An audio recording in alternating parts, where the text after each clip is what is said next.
Hey Beth, today I'll be demonstrating how to deal with a spinal injury, specifically a land spinal, and how to do it in two mechanisms, one using one person and one using two people.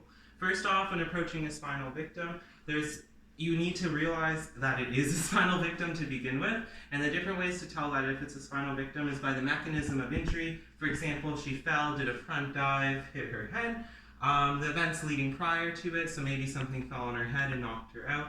And if you see any sort of dislocations or disorientations among the spine, you could gently run your hand up, be careful not to push down, just to see if you feel any abrasions, to also tell if it's a spinal injury.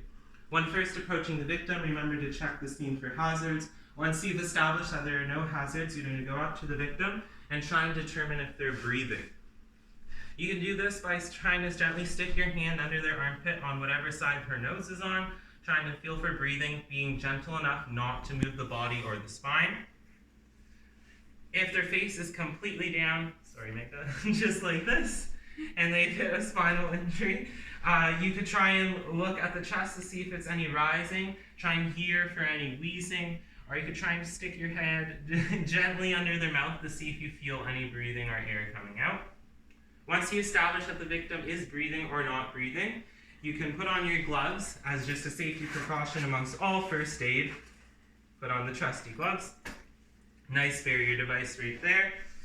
If Magda is a suspected spinal injury here, and I believe that she is breathing, so I've checked and realized that she's breathing, I'm going to leave her completely put. I'm going to call emergency medical services, and I'm just going to monitor her ABCs until they arrive. Otherwise, if I believe she is not breathing, again, I will immediately direct a bystander or call emergency medical services myself, and then I will attempt to do a roll to get her onto her back in order to get in the best possible position for myself to perform CPR.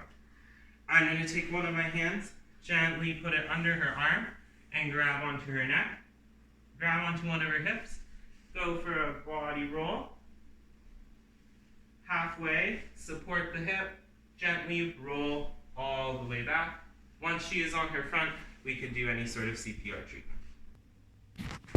The second type of spinal rollover that we can do on a land spinal is a two-person spinal rollover. Again, no spinal rollover is perfect. If they are breathing, we'd like to leave them on their belly first, face front, call emergency medical services and deal with it. Otherwise, we could do a two-person land spinal, and I'm going to direct a bystander. Hey, you in the white shirt, can you come over here and help me? Can you kneel beside her hips for me, please?